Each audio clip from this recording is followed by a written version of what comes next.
तालुक्याची माणसं आहे. मी पुणे जिल्हा अध्यक्ष आहे. वादाचा विषयच नाही. कोण आहे माई वैयक्तिक काहीच बोलायचं नाही आम्हाला. विश्वरत्न डॉक्टर बाबासाहेब आंबेडकरांचा काय झालंय? विश्वरत्न डॉक्टर बाबासाहेब आंबेडकरांचा काय नक्की काय झालं? मी काय माझ्या थांबा. पुणे जिल्ह्याची एक व्यथा मांडण्या करता इथं आलो होतो. हा. इथल्या लोकांनी मी जवळजवळ 1 तास यांची व्यथा मांडतोय. मला वर जाऊन द्या, वर जाऊन द्या. अजित दादा साहेबांना मला एक पत्र द्यायचं होतं. त्या पत्राच्या यांनी माझं पाठी इथं शेवटी फाडलंय. त्या पत्र मी मला इथं शेवटी फाडावं लागलं. ही देशाची लोकसेवा आहे का? काय पत्र बाबासाहेबांचं होतं? संविधान बोलतं. पत्रात काय होतं? पत्रामध्ये पुणे जिल्ह्याचे काही मी विषय मांडले होते.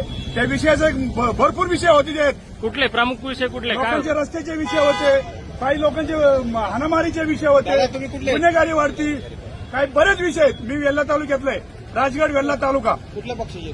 मी दलित युथ पेंटर पुणे जिल्हा अध्यक्ष आहे आणि मी सर्व धर्म समभाव काम करतो. मी 1 तास झाला साहेब इथं आलेलो आहे. त्यांनी माझी काहीच मागण्या मान्य नाही केल्या. मला काही माझ्या वैयक्तिक मागे नव्हतं आलो तर काही मागे नव्हतं आलो.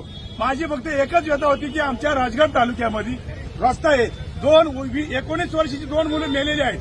ह्याच्याकरता आम्ही आलो होतो ना. आणि हे दाबच्यात आम्हाला इथले आमदार, स्थानिक आमदार, आमच्या बोरवेलाचे मुळशीचे आमदार आहेत ते. मी काय माझ्या घरचं काम करायला आलतो का? एकच सांगतोय, संविधानाने चालणार आहे. सर्वश्रेष्ठ संविधान आहे, सर्वश्रेष्ठ कायदा आहे. म्हणून मी दादांना भेटायला आलतो. माझ्या घरचं काम होतं का? माझं नाव विनोद निवृत्ती गायकवाड, पुणे जिल्हा दलित युथ पेंटर अध्यक्ष. जवी साहेब, नामदेव ढसाळ साहेबांचा मी कार्यकर्ता आहे. आम्ही तळागाळातली माणसं आहोत. Okay okay okay. रस्त्याची पाणी बरेच सुविधा आम्ही करतो, जेणेकरून त्या भागातील लोकांना रोजगार सुरू मिळेल. आता सईबाई समाधीचं काम चालू आहे. 30 कोटी रुपये दादांनी मंजूर केले. त्याचं वर्क ऑर्डरसाठी काम चालू आहे. भविष्यकाळ टप्प्याटप्प्याने त्याला भरपूर निधी देणार. पण यांनी भेटून दिला आणि तुमचा आरोप केला की तुम्ही भेटून देत नाही दादाला.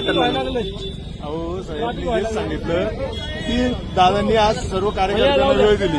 आमचा बोरवेल्ला मुळशीची मिटिंग होती. आमच्या तिन्ही एक तालुक्याकडून झाले. आता खडकवासला चालू आहे. ते वेल्ल्याचे ते आता आले अच्छा. आणि अचानक खडकवासला बसले तर लोकांनी नक्की घेतली. त्याची कामं त्यांनी सांगितलं. निषेध व्यक्त केला जातोय त्या स्थानिक काय नक्की नेमकं काय आहे? ऐका, दादांनी प्रत्येक तालुक्याला वेळ दिलता. बोरवेल्ला मुळशी आता सर्व 2 तास झाले, वेळ झाला. दादांना बाकीचे काम आहेत आणि हे आता आल्यात. ठीक आहे, आल्यावर लगेच नाही म्हणा. वडगाव शेरीची खडकवासल्याची मिटिंग चालू आहे, त्यांचं बोलले असते. मध्येच भेटलो कसं काय? दादाचं नाही बोललं त्यांना बाहेरचा कार्यकर्ता बोलला असं. काय आव्हान करताल तुम्ही आता? आम्ही त्याची कामं आहेत.